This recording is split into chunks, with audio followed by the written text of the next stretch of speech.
Hi everyone, my name is Noah and today I'll be talking about absolutely every piece of equipment I have ever used for drawing and editing. By the way, I'm working on a new project here, so you can subscribe to my social medias where I'll be posting VIPs of my work and announcements for new videos. The description also includes timecodes for all the devices, so if you're interested in something specific, you can click there. So let's get to the topic of the video. The first and most basic thing that almost everyone has is a phone and your finger. Pros. This is one of the most accessible methods as almost everyone has a phone and there's a lot of free drawing apps. Cons. Finger drawing, small screen, no pressure sensitivity. I also started my journey as a digital artist, animator, and editor with a phone, and this method isn't bad for starting out. You can still see what you're drawing right in front of you, and drawing apps on your phone are pretty easy to learn, but after switching to a PC, I can't go back to my phone. Buying a graphic tablet really improved my drawing process.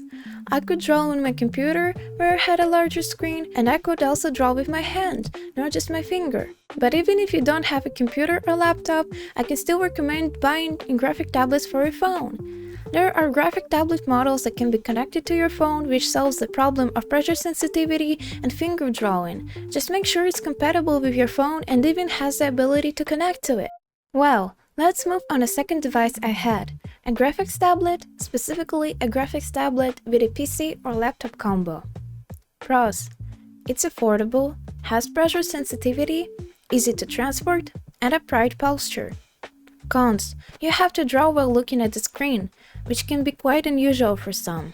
Currently, I consider a graphics tablet to be one of the best devices for digital artist or animator. It's a fairly affordable device that handles all the functions perfectly. When you buy a graphics tablet, you gain the ability to work in programs like Photoshop, Clip Studio, etc. You also get pressure sensitivity and, depending on the size of your monitor, a larger screen. The only thing that I can point out is that not everyone can get used to it, as some people find it difficult to draw from below, while the drawing itself is viewed on the screen. The cursor is visible, so you won't get confused, I guess, but still some people can get used to it. I also highly recommend buying tablet models with this type of wheel. It's really convenient as you can zoom in and out of the canvas, change the brush size, and etc.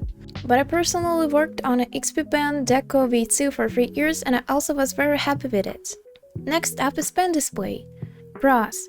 You can see what you're drawing, that is, you draw on the screen itself, large screen size, and it can be used as a second monitor. Cons. Posture suffers. However, buying a monitor bracket can solve this problem. Currently, I'm working on a huge pen display from Haiyan, so what can I say about it? It's gorgeous.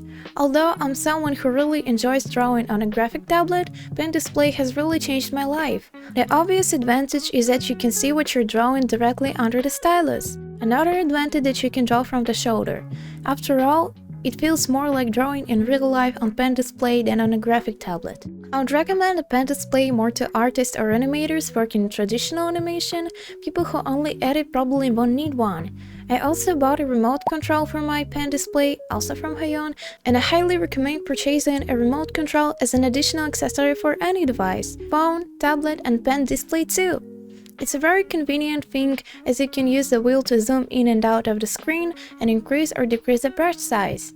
By the way, you don't need necessarily to buy a Haiyan remote control, you can get any one on AliExpress as long as it connects to Android. And the last option is digitizing with a photo or a scanner.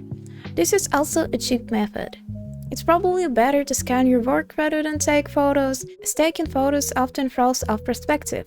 I also worked on Android tablet, but I can't really say anything about it as I worked here on Ibis Paint too. I had a stylus, but it was like this and it doesn't change the process a lot, because it doesn't add pressure sensitivity or something like that. So in the end, for me, tablet and the phone doesn't differ much, except for tablet having a larger screen. Thanks for everyone's watching!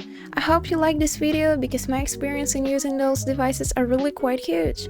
Also, if you're interested, I can record a video about what differences there is between a phone and PC drawing programs and why I can go back to Android drawing programs ever again. So if you're interested, write in comments and I'll tell about it. Also, you can write your own experience with your drawing equipment, as I think it will be really interesting for many people to see. You can also subscribe to my channel and other social medias to get announcement for my future videos. So yeah, again, thanks for everyone's watching and bye! See you in future videos!